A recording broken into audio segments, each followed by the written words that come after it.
যে আরব আমিরাতকে বিশ্বচিন্ত বিলাসিতা আর স্থিতিশীলতার স্বর্গরাজ্য হিসেবে, সেই আমিরাত আজ রণক্ষেত্রের এক আগ্রাসী যোদ্ধা। পর্দার আড়ালে গোপন সংঘাত এবার প্রকাশ্যে।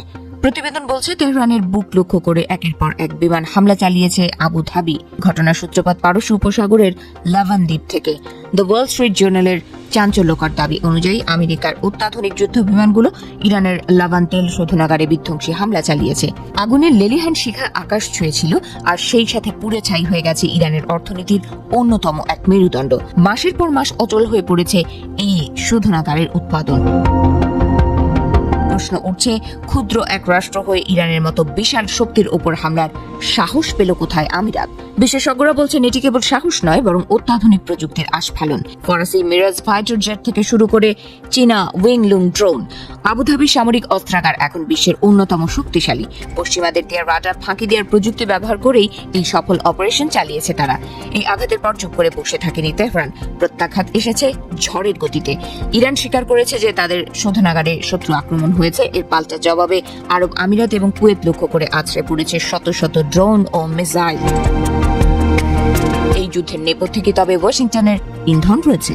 গুঞ্জন শোনা যাচ্ছে, প্রেসিডেন্ট ডোনাল্ড ট্রাম্পের ঘোষিত যুদ্ধবিরতির ঠিক আগেই এই হামলা চালানো হয়। হোয়াইট হাউস সরাসরি মুখ না খুললেও পেন্টাগনের নীরবতা অনেক বড় ইঙ্গিত দিচ্ছে। অনেক বিশেষজ্ঞের মতে, ইরানের প্রভাব খর্ব করতে আরব মিত্রদের সরাসরি যুদ্ধে নামিয়ে এক নতুন সমীকরণ তৈরি করছে আমেরিকা। যুদ্ধ কেবল আকাশপথে নয়, শুরু হয়েছে টেবিলে আর নথিপত্রেও। দুবাইয়ে থাকা ইরানি স্কুল, ক্লাব এবং বাণিজ্যিক প্রতিষ্ঠানগুলোকে তালা ঝুলিয়ে দিয়েছে আমিরাত। কড়াকড়ি করা হয়েছে ভিসায়। দীর্ঘদিনের বাণিজ্যিক বন্ধু আজ চরম শত্রুতে পরিণত হয়েছে। ইরানের অর্থনৈতিক লাইফ লাইন হিসেবে পরিচিত দুবাইয়ের পথ বন্ধ হওয়ায় তেহরান এখন কার্যত কোণঠাসা। বিশ্লেষকদের মতে, এটি কেবল দুটি দেশের যুদ্ধ নয়, বরং পুরো মধ্যপ্রাচ্যের স্থিতিশীলতার কফিনের শেষ পেরেক। দিনা এসফেন্ডিয়ারির মতো বিশ্লেষকেরা মনে করছেন, আমিরাত সরাসরি যুদ্ধপক্ষ হওয়ায় এই অঞ্চলের শান্তি আলোচনার পথ পুরোপুরি রুদ্ধ হয়ে গেল। তেহরান এখন চেষ্টা করবে জিপিএ ভুক্ত অন্য দেশগুলোর সাথে আমিরাতের ফাটল ধরানোর। পর্যটন আর বাণিজ্যের কেন্দ্রবিন্দু দুবাই আজ ক্ষেপণাস্ত্রের নিশানায়। হাজার হাজার মানুষ আতঙ্কে দিন কাটাচ্ছে।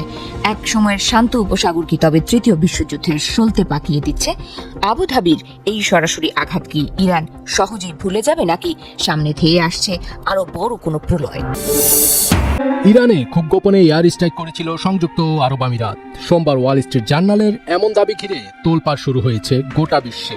তবে যুদ্ধবিরতি ভেঙে নয়, এপ্রিলের গোড়ার দিকে এই হামলা চালানো হয়েছিল বলে জানা গেছে। প্রতিবেদন প্রকাশের পরে কয়েকটি আন্তর্জাতিক সংবাদ মাধ্যম আবার নির্দিষ্ট করে 8 এপ্রিলের কথা উল্লেখ করেছে, যদিও এই নিয়ে কোনো মন্তব্য করেনি সংযুক্ত আরব আমিরাত। পারস্য উপসাগরের কাছে লাভান দ্বীপে ইরানের বেশ কয়েকটি তেল শোধনাগার রয়েছে। এগুলির দেখভাল করে ইরানের রাষ্ট্রায়ত্ত তেল সংস্থা ন্যাশনাল ইরানিয়ান অয়েল কোম্পানি।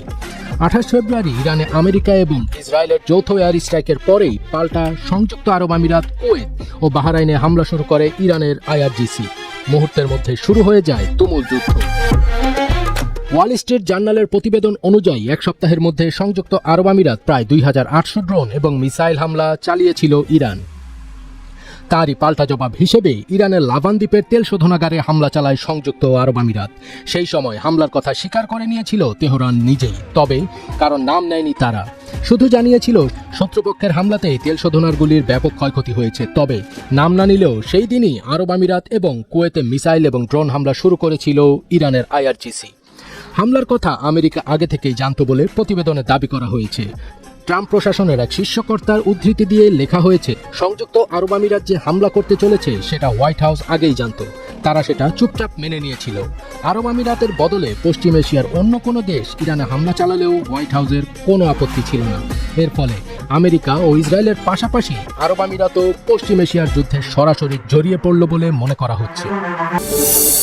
মধ্যপ্রাচ্যের যুদ্ধ পরিস্থিতি যতই জটিল হচ্ছে, কূটনৈতিক টেবিলেও ততই বাড়ছে চাপ আর নাটকীয়তা। এবার সেই উত্তেজনায় নতুন মাত্রা যোগ করল ইরানের সর্বশেষ পদক্ষেপ। যুক্তরাষ্ট্রের দেওয়া শান্তি প্রস্তাবের জবাব ইসলামাবাদের মাধ্যমে পাঠিয়ে কার্যত ওয়াশিংটনের ওপর বড় কূটনৈতিক চাপ তৈরি করেছে তেহরান। রোববার রোববার ইরানি সংবাদ মাধ্যম IRNA এবং আন্তর্জাতিক সংবাদ মাধ্যম আল জাজিরার প্রতিবেদনে জানানো হয়েছে, যুক্তরাষ্ট্রের দেওয়া সর্বশেষ শান্তি প্রস্তাবের আনুষ্ঠানিক জবাব দিয়েছে ইরান। সবচেয়ে গুরুত্বপূর্ণ বিষয় হলো এই জবাব সরাসরি ওয়াশিংটনের কাছে পাঠানো হয়নি, বরং পাকিস্তানের মধ্যস্থতায় ইসলামাবাদের মাধ্যমে বার্তাটি আদান প্রদান হচ্ছে। ফলে নতুন করে কূটনৈতিক গুরুত্ব পেয়েছে পাকিস্তানও। ইসলামাবাদ থেকে আল জাজিরার প্রতিবেদক কামাল হায়দার জানিয়েছেন, পাকিস্তানি কর্মকর্তারা ইতোমধ্যেই ইরানের বার্তা পাওয়ার বিষয়টি নিশ্চিত করেছেন। তবে এখনো স্পষ্ট নয় ঠিক কখন এই বার্তা আনুষ্ঠানিকভাবে যুক্তরাষ্ট্রের হাতে তুলে দেওয়া হবে। আর সেই কারণেই আন্তর্জাতিক মহলে বাড়ছে জল্পনা কল্পনা। বিশ্লেষকদের মতে এই জবাব কেবল একটি রাজনৈতিক প্রতিক্রিয়া নয়, বরং এটি মধ্যপ্রাচ্যের ভবিষ্যৎ পরিস্থিতি নির্ধারণে বড় ভূমিকা রাখতে পারে। কারণ গত কয়েক মাস ধরে যুদ্ধবিরতির জন্য বিভিন্ন উদ্যোগ নেওয়া হলেও কোনো পক্ষই এখন পর্যন্ত ছাড় দিতে রাজি হয়নি। কূটনৈতিক সূত্রগুলো বলছে, যুক্তরাষ্ট্র গত সপ্তাহে ইরানের কাছে 14 দফার একটি নতুন প্রস্তাব পাঠায়। ওই প্রস্তাবে যুদ্ধবন্ধ, আঞ্চলিক নিরাপত্তা, ক্ষেপণাস্ত্র কার্যক্রম এবং মধ্যপ্রাচ্যে প্রভাব বিস্তার নিয়ে একাধিক শর্ত রাখা হয়েছিল। ওয়াশিংটন চেয়েছিল দ্রুত জবাব পেতে, এমনকি গত শুক্রবারের মধ্যেই উত্তর আশা করেছিল মার্কিন প্রশাসন। কিন্তু ইরান তাড়াহুড়ো না করে সময় নিয়ে নিজেদের অবস্থান পরিষ্কার করেছে। জানা গেছে, আলোচনার প্রথম ধাপে শত্রুতা বন্ধের ওপর সবচেয়ে বেশি গুরুত্ব দিয়েছে তেহরান। অর্থাৎ হামলা চলতে থাকলে কোনো ধরনের রাজনৈতিক সমঝোতায় যেতে রাজি নয় ইরান। এই অবস্থানকে অনেক বিশ্লেষক কঠোর কিন্তু কৌশলী বার্তা হিসেবে দেখছেন। এর আগেও যুক্তরাষ্ট্র ও ইরানের মধ্যে একাধিকবার পাল্টাপাল্টি প্রস্তাব আদান প্রদান হয়েছে, কিন্তু প্রতিবারই আলোচনা থেমে গেছে অবিশ্বাস, সামরিক চাপ এবং আঞ্চলিক আধিপত্যের দ্বন্দ্বে। গত 11 ও 12 এপ্রিল ইসলামাবাদে দুই দেশের শীর্ষ কর্মকর্তাদের মধ্যে গুরুত্বপূর্ণ বৈঠক হয়েছিল, তবে সেই বৈঠকও শেষ হয় কোনো সমঝোতা ছাড়াই। গত 28 ফেব্রুয়ারি ইরানে যুক্তরাষ্ট্র ও ইসরায়েলের হামলার মধ্য দিয়েই বর্তমান সংঘাতের বড় বিস্ফোরণ ঘটে। তেহরানের দাবি, সেই হামলায় তাদের গুরুত্বপূর্ণ সামরিক স্থাপনা ক্ষতিগ্রস্ত হয়। এর পাল্টা জবাবে ইরানও ইসরায়েল এবং মধ্যপ্রাচ্যে থাকা বিভিন্ন মার্কিন ঘাঁটিতে হামলা চালায়। এরপর থেকেই পুরো অঞ্চল কার্যত যুদ্ধের আতঙ্কে কাঁপছে। এই সংঘাতের সবচেয়ে বড় প্রভাব পড়েছে বৈশ্বিক অর্থনীতিতে। আন্তর্জাতিক জ্বালানি বাজারে অস্থিরতা তৈরি হয়েছে, তেলের দাম বেড়েছে, আর বিশ্ব বাণিজ্যে দেখা দিয়েছে অনিশ্চয়তা। বিশেষ করে ইউরোপ ও এশিয়ার অনেক দেশ পরিস্থিতি নিয়ে উদ্বেগ প্রকাশ করেছে। এদিকে আগামী সপ্তাহে মার্কিন প্রেসিডেন্ট ডোনাল্ড ট্রাম্পের বহুল আলোচিত চীন সফরকে কেন্দ্র করেও আন্তর্জাতিক চাপ বাড়ছে।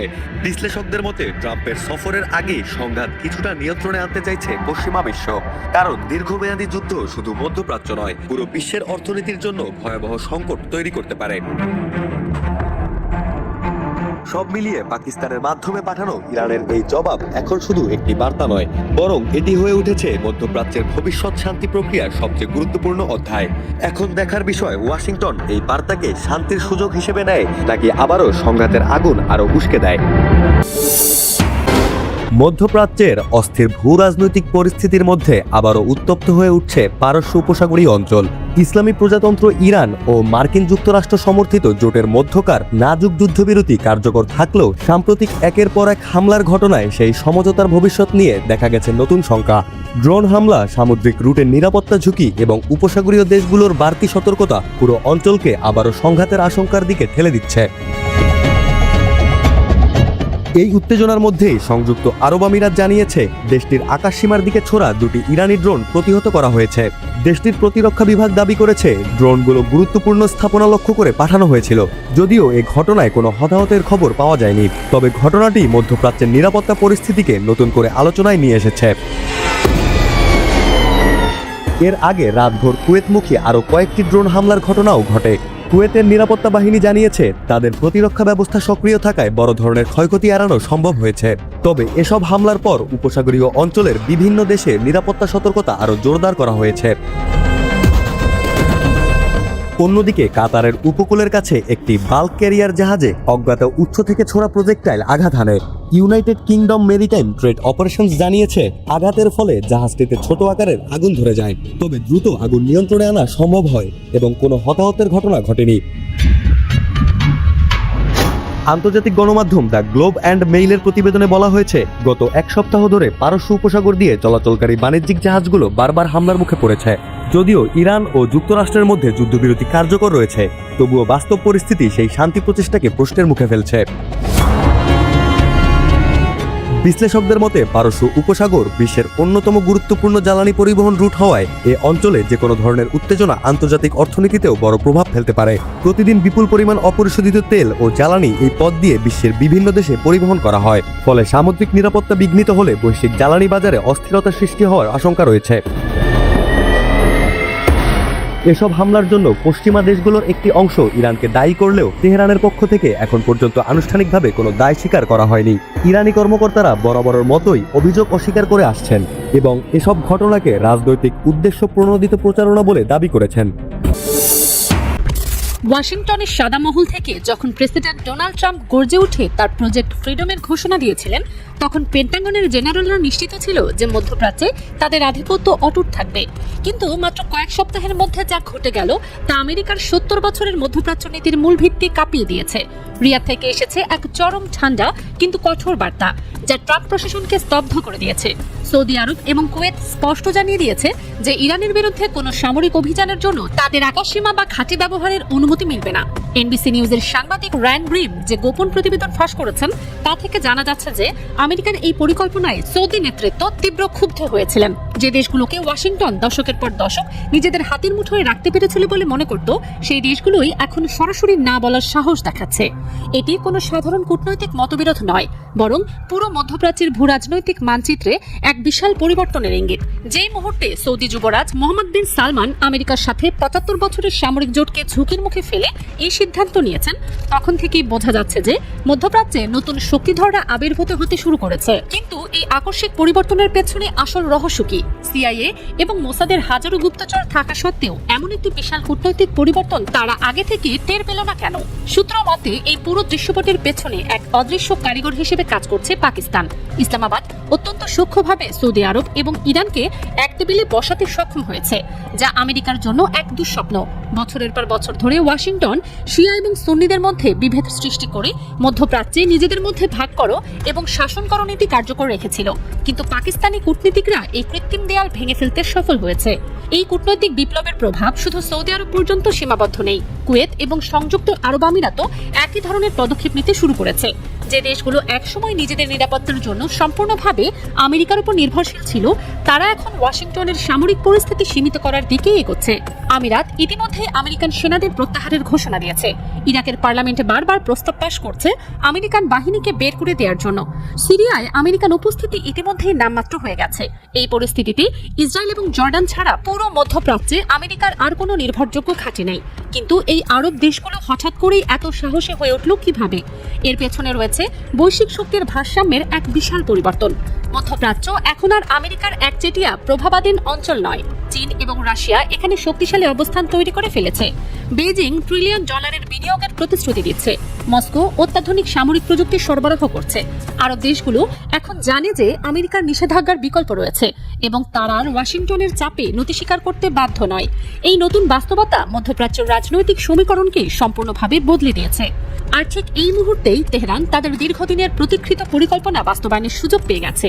ইরানের রেভলিউশনারি গার্ড কর্পসের এলিট বাহিনী কুদস ফোর্স একটি অত্যন্ত গোপনীয় এবং ভয়ঙ্কর পরিকল্পনা তৈরি করেছে, যা পশ্চিমা গোয়েন্দা মহলে ফিসফিস করে আলোচিত হয় অপারেশন ইস্টার্ন ফ্লাড নামে। এই অপারেশনের লক্ষ্য হল ইসরায়েলকে পূর্ব দিক থেকে সম্পূর্ণভাবে ঘেরাও করা, যখন আমেরিকা মধ্যপ্রাচ্য থেকে নিজেদের প্রত্যাহার করে নিচ্ছে। এই পরিকল্পনার বিস্তারিত বিশ্লেষণ করলে হয়তো ভয়াবহতা স্পষ্ট হয়ে ওঠে। মধ্যপ্রাচ্যের মানচিত্রের দিকে তাকালে দেখা যায় যে ইরাক, ইরান এবং সিরিয়া এখন একটি অবিচ্ছিন্ন সামরিক করিডোর তৈরি করেছে।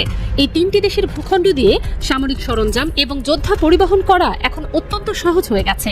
জয়নাবিউন, ফাতেমেউন এবং হাসুদাল শাবির মতো শক্তিশালী মিলিশিয়া বাহিনীগুলো এই পথ ধরে জর্ডানের সীমান্ত পর্যন্ত পৌঁছতে পারবে। কিন্তু ইসরায়েলে পৌঁছানোর আগে সবচেয়ে বড় বাধা হলো জর্ডান। যে দেশটি ইসরায়েলের জন্য এক প্রতিরক্ষা ঢাল হিসেবে কাজ করে আসছে। জর্ডানের রাজপরিবার গত কয়েক বছরে ফিলিস্তিনিদের সাথে যে বিশ্বাসঘাতকতা করেছে তা পুরো আরব বিশ্বের কাছে প্রকাশিত হয়ে গেছে। যখন ইরান ইসরায়েলের দিকে ড্রোন এবং মিসাইল পাঠায় তখন জর্ডান সেগুলো আকাশেই ধ্বংস করে দেয়। এই ঘটনা জর্ডানের আসল আনুগত্য স্পষ্ট করে দিয়েছে। তারা আরব জনগণের নয় বরং তেল আবিবের স্বার্থ রক্ষা করছে। কিন্তু অপারেশন স্টার্ন ফ্লাডের পরিকল্পনা অনুযায়ী জর্ডানই তাদের প্রথম লক্ষ্য। গোয়েন্দা সূত্র মতে এই অপারেশনের কৌশল অত্যন্ত বহুমুখী।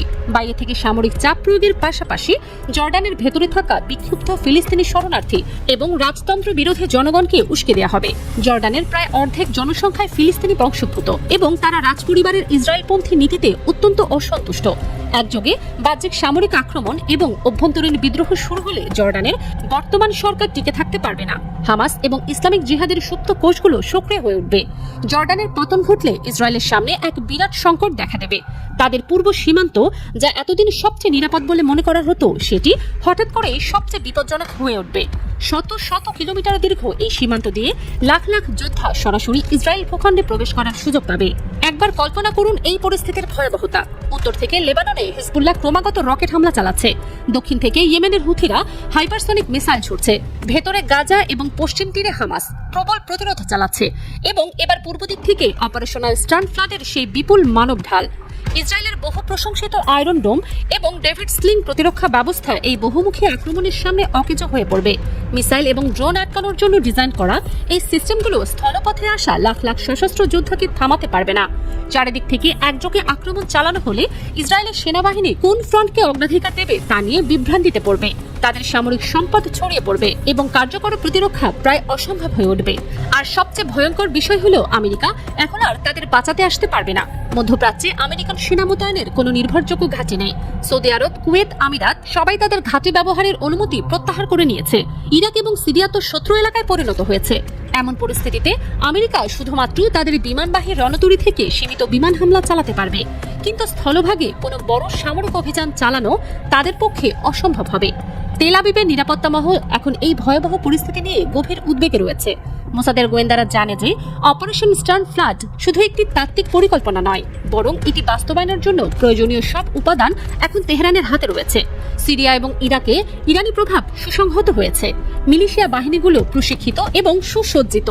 আঞ্চলিক শক্তি ভারসাম্য ইরানের পক্ষে সরে গেছে এবং সবচেয়ে গুরুত্বপূর্ণভাবে আমেরিকা মধ্যপ্রাচ্য থেকে সরে যাচ্ছে। এই পুরো পরিস্থিতি মুসলিম বিশ্বের জন্য একটি নতুন যুগের সূচনা করছে। দীর্ঘদিন পর শিয়া এবং সুন্নি রাষ্ট্রগুলো তাদের মতবিরোধ ভুলে একটি সাধারণ লক্ষ্যের দিকে এগিয়ে যাচ্ছে।